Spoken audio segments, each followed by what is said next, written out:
Hello दोस्तों, आज हम इंडियन पॉलिटी एंड कॉन्स्टिट्यूशन की दूसरी क्लास में आप सभी का स्वागत है।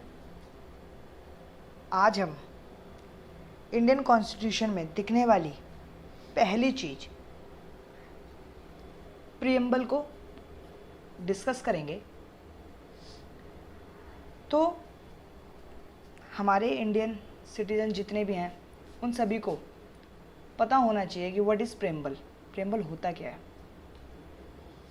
तो सबसे पहले आप ये जान लीजिए कि प्रीएम्बल होता क्या है। प्रस्तावना इसे हिंदी में कहते हैं, इसे हम उद्देशिका भी कहते हैं। प्रीएम्बल को ही उद्देशिका मैं आपको आगे बताऊंगा कि उद्देशिका इसे क्यों कहते हैं। ठीक है, तो व्हाट इज़ प्रीएम्बल, पहले आप ये जान लीजिए प्रीएम्बल होता क्या है। ठीक है, तो प्रीएम्बल आप जानने से पहले मैं आपको बताता हूँ कि प्रीएम्बल को हम soul and heart of Indian constitution बोला जाता है। प्रीएम्बल को हम soul and heart of Indian constitution बोलते हैं क्योंकि ये हमारे संविधान का एक तरह से सार माना जाता है। प्रीएम्बल को कॉन्स्टिट्यूशन का एक सार बोलते हैं। हमारा संविधान किन किन बातों पे फोकस करता है, हमारा संविधान का उद्देश्य क्या है, इन सब बातों का आंसर प्रीएम्बल देता है। और जितने भी पॉलिटिकल थिंकर हैं वह सभी प्रीएम्बल को संविधान की आत्मा और हृदय भी मानते हैं। यानी प्रीएम्बल को वो soul and heart of Indian constitution भी बोलते हैं पॉलिटिकल जितने भी थिंकर हैं। तो आपको समझ आया होगा कि प्रीएम्बल होता क्या है। प्रीएम्बल को संविधान की आत्मा और हृदय कहते हैं और यह संविधान का सार होता है प्रीएम्बल। और हमारे जितने भी सिटीज़न हैं उन सबको प्रीएम्बल के बारे में तो पता ही होना ही चाहिए कि प्रीएम्बल कहता क्या है हमारे इंडियन कॉन्स्टिट्यूशन में। ठीक है, तो दूसरा जो टॉपिक है वो है सोर्स ऑफ प्रीएम्बल, यानी हमने प्रीएम्बल को कहाँ से लिया, कहाँ से अडॉप्ट करा। तो प्रीएम्बल को हमने अडॉप्ट करा यूएसए, अमेरिका से अडॉप्ट करा हमने। प्रीएम्बल की हमने लैंग्वेज को कहाँ से अडॉप्ट करा, प्रीएम्बल की हमने लैंग्वेज को ऑस्ट्रेलिया से अडॉप्ट किया था। ठीक है, उसके बाद हम बात करते हैं प्रीएम्बल की कुछ हिस्ट्री के बारे में जान लेते हैं कि प्रीएम्बल कैसे हमारे संविधान से जुड़ा।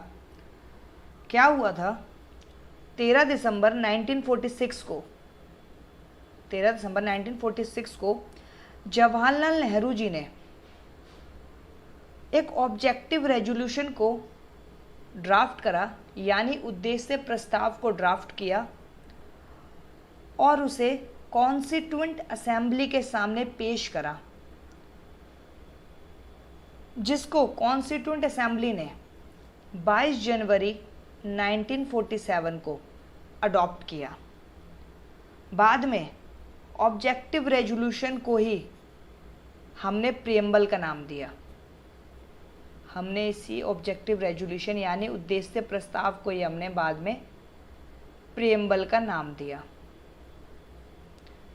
तो आपको समझ आया होगा कि 13 दिसंबर 1946 को जवाहरलाल नेहरू जी ने एक ड्राफ्ट करा ऑब्जेक्टिव रेजोल्यूशन को और उसे कॉन्स्टिट्यूएंट असेंबली के सामने पेश करा, जिसको कॉन्स्टिट्यूएंट असेंबली ने ऑब्जेक्टिव रेजोल्यूशन को 22 जनवरी 1947 को अडॉप्ट कर लिया। बाद में ऑब्जेक्टिव रेजोल्यूशन का नाम ही इन्होंने प्रीएम्बल रखा। 26 नवंबर को 1949 को जब हमारा कॉन्स्टिट्यूशन को हमने अडॉप्ट करा था, उसी दिन से हमने ऑब्जेक्टिव रेजोल्यूशन का नाम भी हमने प्रीएम्बल रख दिया। अब आपको थोड़ा सा कन्फ्यूज़न ये हो रहा होगा कि ऑब्जेक्टिव रेजोल्यूशन में ऐसी क्या क्या बातें रखी गई थी जवाहरलाल नेहरू जी के द्वारा। तो मैं आपको बताता हूँ ऑब्जेक्टिव रेजोल्यूशन में ऐसे क्या क्या बातें रखी गई थी। जवाहरलाल नेहरू जी ने ऑब्जेक्टिव रेजोल्यूशन में जो ड्राफ्ट करा वो बात करी थी प्रिंसिपल ऑफ कॉन्स्टिट्यूशन की, यानी हमारे संविधान का सिद्धांत की बात करी उन्होंने बोला कि हमारा संविधान कैसा होना चाहिए। उन्होंने उस ड्राफ्ट में क्या क्या चाहते थे हमारे संविधान के अंदर, वो सभी चीज़ों को उन्होंने ड्राफ्ट करा जवाहरलाल नेहरू जी ने, और बाद में ऑब्जेक्टिव रेजोल्यूशन के सामने वो ऑब्जेक्टिव रेजोल्यूशन को पेश कर दिया। ऑब्जेक्टिव रेजोल्यूशन में उन्होंने किन किन बातों पे फोकस करा, कुछ इंपॉर्टेंट टॉपिक, जैसे उन्होंने उसमें to make India is a sovereign republic की बात करी ऑब्जेक्टिव रेजोल्यूशन में, कि इंडिया एक सोवरन रिपब्लिक स्टेट होना चाहिए, यानी कंट्री होना चाहिए। सोवरेन का मतलब आप जान लीजिए, यही मैं आपको सोवरेन का मतलब बता देता हूँ कि सोवरेन मतलब होता है संप्रभुता। संप्रभुता यानी हमारी इंडिया में जो हमारी गवर्नमेंट है वो एक इंडिपेंडेंट होती है, यानी वो जो भी कानून बनाएगी वो इंडिपेंडेंट होकर बनाएगी, किसी के ब्रिटेन के या अमेरिका के दबाव में आकर कोई कानून नहीं बनाएगी। तो इंडिया एक सोवरेन स्टेट है, एक सोवरेन कंट्री है।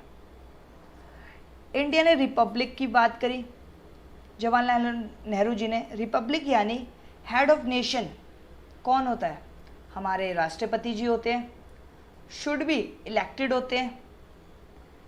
ऐसा नहीं है, मोनार्की सिस्टम नहीं है कि एक पीढ़ी वाइज चल रहा है, जैसे वहाँ पर राजा रानी का राज होता है, उनकी पीढ़ी फिर उनकी पीढ़ी। तो हमारे यहाँ ऐसा सिस्टम नहीं है, head of nation should be elected, इसलिए इंडिया एक रिपब्लिक कंट्री है।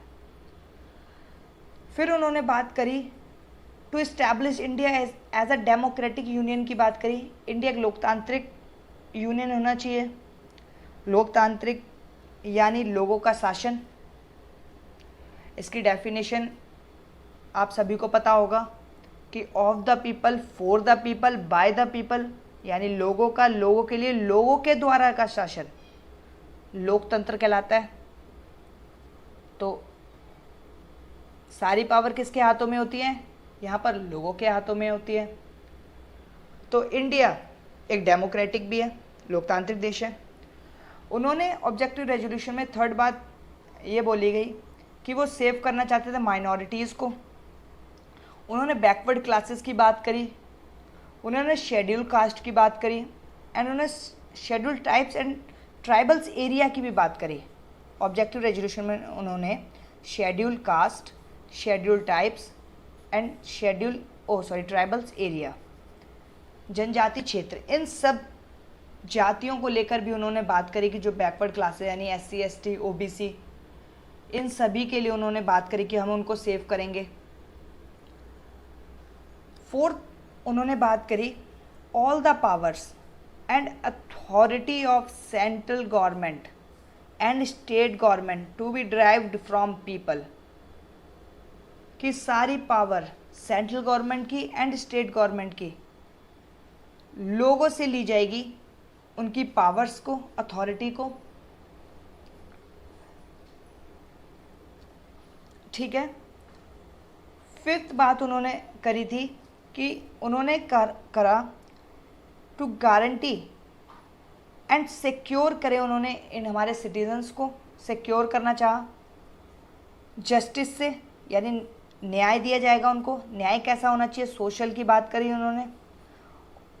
उन्होंने इकोनॉमिक, आर्थिक की बात करी और उन्होंने पॉलिटिकल यानी राजनीतिक, उनको उन्होंने बात करी हमारे जितने भी सिटीज़न हैं सबको बराबर का न्याय मिलेगा, सबको सामाजिक न्याय मिलेगा आर्थिक न्याय मिलेगा, एंड सभी सिटीजन्स को पॉलिटिकल जस्टिस भी मिलेगा। उन्होंने इक्वालिटी ऑफ स्टेटस की बात करी कि सभी की स्थिति समान मानी जाए, कोई अमीर कोई गरीब में कोई भेदभाव नहीं होना चाहिए। जैसे राइट टू एजुकेशन सभी के लिए एक फंडामेंटल राइट है, ये नहीं है कि अमीर का बच्चा सिर्फ वही पढ़ेगा, ऐसा कुछ नहीं है, गरीब भी पढ़ सकता है, हमारा फंडामेंटल राइट है। तो उन्होंने इक्वालिटी ऑफ स्टेटस की बात करी, सभी की स्थिति को समान माना। इक्वालिटी ऑफ अपॉर्चुनिटी, सभी को बराबर की अपॉर्चुनिटी दी जाएगी। जैसे हमारे जितने भी सरकारी जॉब्स आती हैं उन सभी में सभी को बराबर की अपॉर्चुनिटी दी जाती है, सब फॉर्म भरते हैं, जो अच्छे मार्क्स लाएगा उनको अपॉर्चुनिटी मिलेगी, तो सभी को बराबर की अपॉर्चुनिटी दी गई। और उन्होंने ऑब्जेक्टिव रेजोल्यूशन में एक और बात करी, उन्होंने करी इक्वालिटी बिफोर लॉ, लॉ के सामने सभी बराबर हैं। ये नहीं है कि पैसे वाले आदमी को कोई सज़ा नहीं होगी या गरीब को सज़ा होगी, ऐसा कुछ नहीं है। लॉ के सामने, कानून के सामने सभी सिटीजन्स बराबर हैं, कोई भेदभाव नहीं होगा।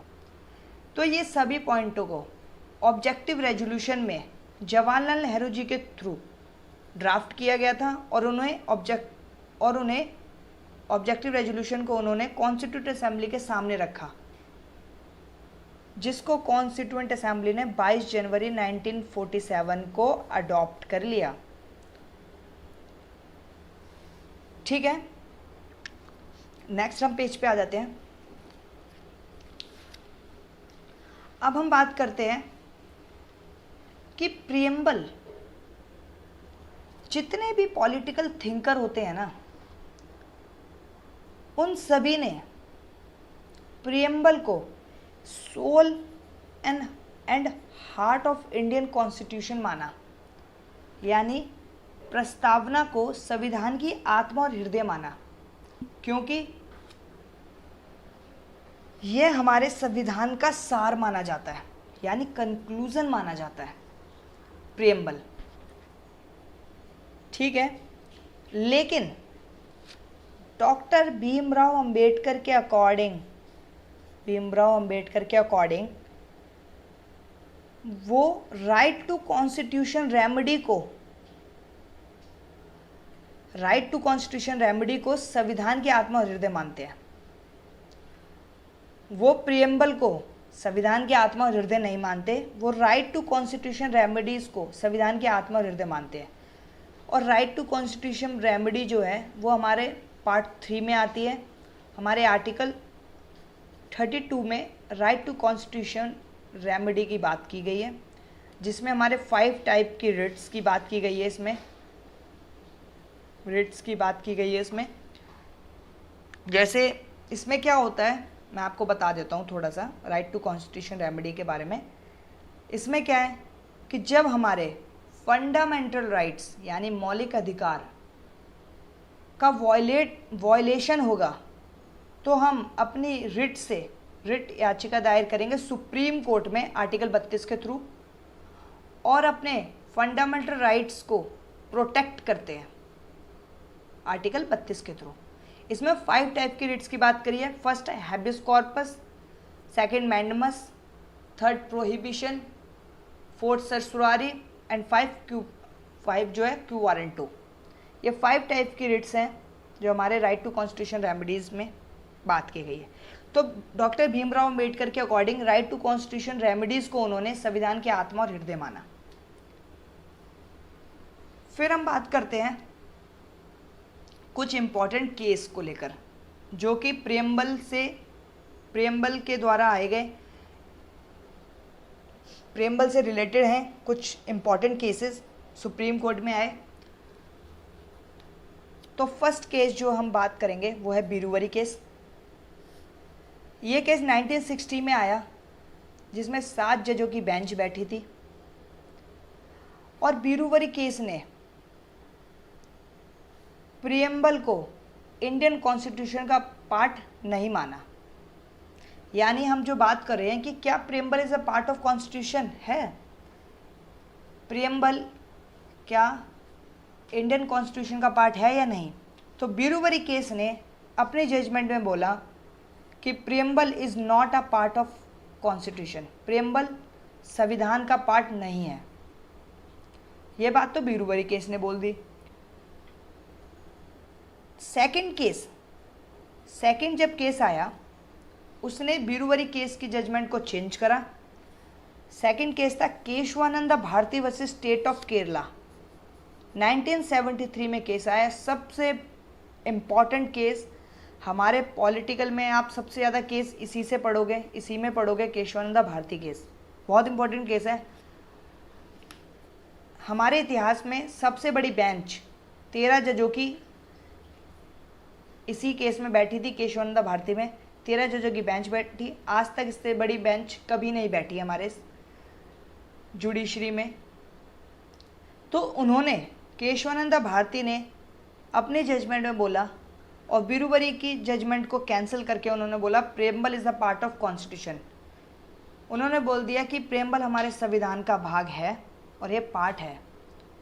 उन्होंने सेकंड एक और बात इसमें ज्वाइन करी उन्होंने सेकंड बात भी। उन्होंने आर्टिकल 368 को लेकर एक बात कह दी। आर्टिकल 368 हमारे कॉन्स्टिट्यूशन अमेंडमेंट को लेकर है। उन्होंने बात करी कि पार्लियामेंट जो है हमारी संसद, वो हमारे संविधान के किसी भी भाग में अमेंडमेंट कर सकती है, यानी बदलाव कर सकती है, यानी हमारे वो मौलिक अधिकार जो हमारे फंडामेंटल राइट्स हैं उसको भी चेंज कर सकती है, लेकिन वो हमारे basic structure of Indian constitution, हमारे बेसिक स्ट्रक्चर के साथ कोई छेड़छाड़ नहीं करेगी। तो बेसिक स्ट्रक्चर की बात जो है वो केशवानंद भारती केस में ही की गई, यानी मूलभूत ढांचे को वो बदल नहीं सकती। और उन्होंने एक और बात कह दी कि समय समय पर हम बताते रहेंगे कि कौन कौन सी चीज़ें हमारी बेसिक स्ट्रक्चर ऑफ कॉन्स्टिट्यूशन में आती है। समझे? उन्होंने उसमें ये नहीं बोला कि ये सब चीज़ें हमारे बेसिक स्ट्रक्चर में आती है। उन्होंने बोला हम समय समय पर बता देंगे कि ये हमारी बेसिक स्ट्रक्चर ऑफ कॉन्स्टिट्यूशन में आती है, आप इसके साथ छेड़छाड़ नहीं कर सकते। फिर एक और केस आया, वो भी इंपॉर्टेंट केस है, IC Golaknath versus state of Punjab 1967 का केस है, जिसमें 11 जजों की बेंच बैठी थी। रिजल्ट जो आया 6-5 से रिजल्ट आया था इसमें। आईसी गोलकनाथ में जो केस में ना इन्होंने ये बोला कि ये पार्ट है कॉन्स्टिट्यूशन का, ना इन्होंने ये बोला कि ये नहीं है पार्ट। इन्होंने ऐसी कोई जजमेंट नहीं दी, बट इन्होंने एक चीज़ बोल दी कि preamble is a soul of Indian constitution, यानी प्रस्तावना संविधान की आत्मा है। तो आईसी गोलकनाथ में सिर्फ इन्होंने इतना ही बोला कि preamble is a soul of Indian constitution, और इन्होंने ऐसी कोई भी जजमेंट नहीं दी कि ये पार्ट है इंडियन कॉन्स्टिट्यूशन का या ये पार्ट नहीं है। तो आई थिंक आपको समझ आया होगा ये चीज़। अब हम बात करते हैं, नेक्स्ट पेज पे आ जाते हैं। अब हम बात करते हैं कुछ हमारे प्रेम्बल में कुछ अमेंडमेंट की गई थी, तो हम उसको जान लेते हैं। एक अमेंडमेंट हुई, सिर्फ प्रेम्बल में एक ही अमेंडमेंट हुई है, वो है 42वीं अमेंडमेंट हुई थी, और ये सबसे बड़ी अमेंडमेंट थी हमारे इंडियन कॉन्स्टिट्यूशन में, जिसको हम मिनी कॉन्स्टिट्यूशन भी बोलते हैं, क्योंकि इसमें हमने काफ़ी कुछ चेंज करा हमारे कॉन्स्टिट्यूशन में, तो इसलिए हम इसको मिनी कॉन्स्टिट्यूशन भी बोल देते हैं। और एक काफ़ी इंपॉर्टेंट क्वेश्चन है, ये काफ़ी एग्जाम में पूछ लिया जाता है कि मिनी कॉन्स्टिट्यूशन हमने कौन से आर्टिकल में कौन से अमेंडमेंट में बोला गया। तो ये हमने बोला था 42वां अमेंडमेंट किया था कॉन्स्टिट्यूशन अमेंडमेंट एक्ट 1976 में। तो हमने 42वें अमेंडमेंट में हमने प्रीएम्बल में 3 वर्डों को जोड़ा। कौन कौन से वर्ड थे? पहला, हमने प्रीएम्बल में हमने सोशलिज्म यानी समाजवाद को जोड़ा। सेकंड वर्ड हमने सेक्युलरिज्म को जोड़ा यानी पंथ निरपेक्षवाद को जोड़ा प्रीएम्बल में। और थर्ड हमने इंटीग्रिटी अखंडता को हमने हमारे प्रीएम्बल में जोड़ा। तो 42वां अमेंडमेंट में हमने प्रीएम्बल में कितने वर्ड जोड़े? 3 वर्ड जोड़े थे। कौन कौन से? पहला हमने सोशलिज्म जोड़ा, सेक्युलरिज्म जोड़ा और इंटीग्रिटी। ये 3 वर्ड हमने जोड़े प्रीएम्बल में। अब हम बात करते हैं, एक और केस को हम लेते हैं, वो भी काफ़ी इंपॉर्टेंट केस है। 4th केस आता है SR Bommai versus union of India case. 1993 का ये केस है। इसमें सुप्रीम कोर्ट ने SR Bommai versus union of India 1993 का केस, इसमें सुप्रीम कोर्ट ने सेकुलरिज्म को, सोशलिज्म को और यूनिटी इंटीग्रिटी को, इन तीनों वर्डों को बेसिक स्ट्रक्चर ऑफ कॉन्स्टिट्यूशन में ला दिया। सुप्रीम कोर्ट ने अपनी जजमेंट में 1993 में बोला कि सेकुलरिज्म यानी पंथ निरपेक्षवाद, सोशलिज्म यानी समाजवाद, यूनिटी एंड इंटीग्रिटी यानी एकता और अखंडता, ये तीन word basic structure of constitution में आते हैं। ये तीन वर्ड्स को सुप्रीम कोर्ट ने अपनी जजमेंट में बोल दिया। यानी आप प्रियम्बल में चेंज तो आप कुछ कर सकते हो अमेंडमेंट के थ्रू, बट आप इन वर्डों के साथ चेंज नहीं कर सकते। यानी बेसिक स्ट्रक्चर ऑफ कॉन्स्टिट्यूशन के साथ आप छेड़छाड़ नहीं कर सकते। तो सुप्रीम कोर्ट ने बेसिक स्ट्रक्चर की बात कौन से केस में करी थी? केशवानंदा भारती में करी। लेकिन उन्होंने बाद में ये बोला था कि हम समय समय पर बताते रहेंगे कि कौन से वर्ड्स हमारे बेसिक स्ट्रक्चर ऑफ कॉन्स्टिट्यूशन में आते हैं, कौन से नहीं आते, ये उन्होंने बोला था। तो 1993 में एसआर बॉम्बई केस में उन्होंने सेकुलरिज्म, सोशलिज्म और यूनिटी इंटीग्रिटी, ये तीन वर्डों को बेसिक स्ट्रक्चर ऑफ कॉन्स्टिट्यूशन में ला दिए गए। यानी यह तीन वर्ड हमारे मूलभूत ढांचे में आते हैं। तो आप ये चार केसेस प्रियम्बल में ही हैं, बस इससे ज़्यादा और कोई केस नहीं आता प्रियम्बल में। अब हम जानते हैं प्रियम्बल कहता क्या है, क्या है प्रियम्बल। तो प्रियम्बल में हम जान लेते हैं प्रियम्बल कहता क्या है। प्रियम्बल की फर्स्ट लाइन कहती है we the people of India, हम भारत के लोग। स्टार्टिंग जो है प्रियम्बल की वो बात करता है we the people of India, हम भारत के लोग। ये जो है we the people of India, ये हम सारे सिटीजन्स को एक साथ जोड़ता है, एक साथ जोड़ता है।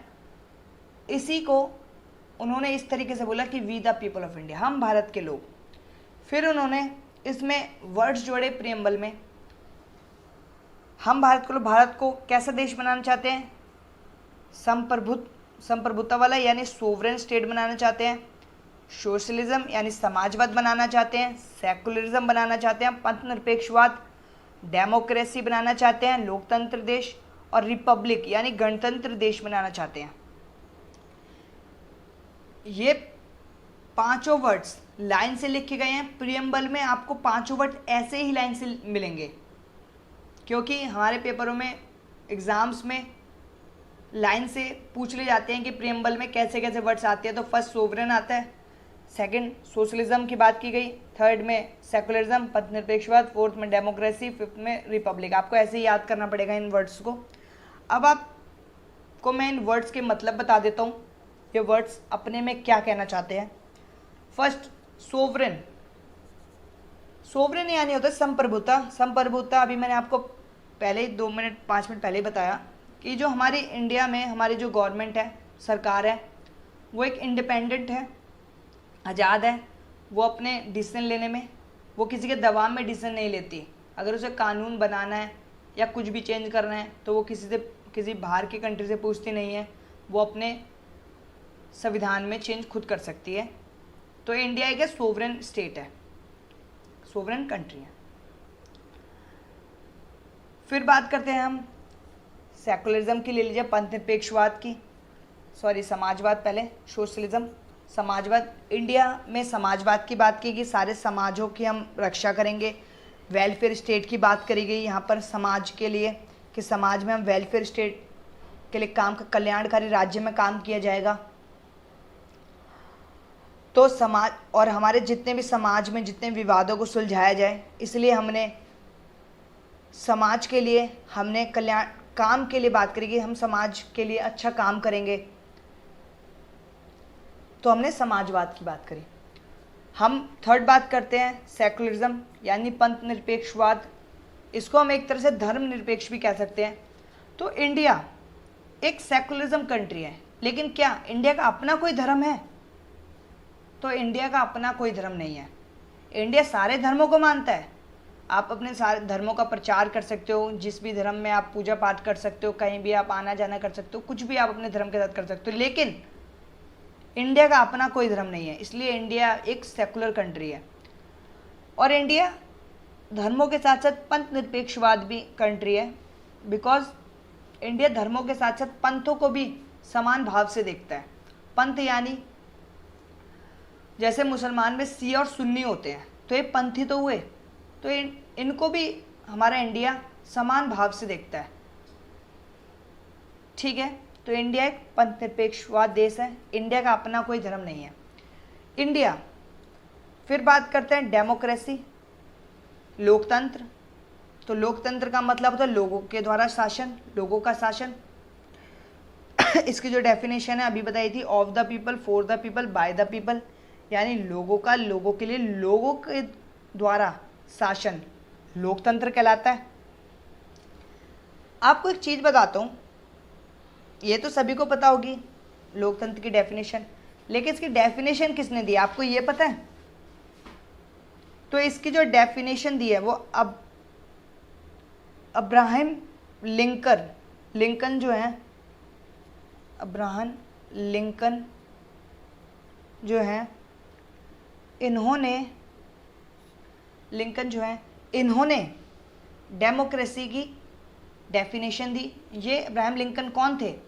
ये 16th यूएसए के प्रेसिडेंट थे, तो जिन्होंने डेमोक्रेसी, लोकतंत्र की एक डेफिनेशन दी। 5th वर्ड है हमारा रिपब्लिक, यानी गणतंत्र। तो गणतंत्र का मतलब क्या होता है कि head of state, head of nation should be elected. जो भी हेड ऑफ नेशन होगा, हेड ऑफ नेशन यानी प्रेसिडेंट, वो इलेक्टेड होना चाहिए। ऐसा नहीं है कि वो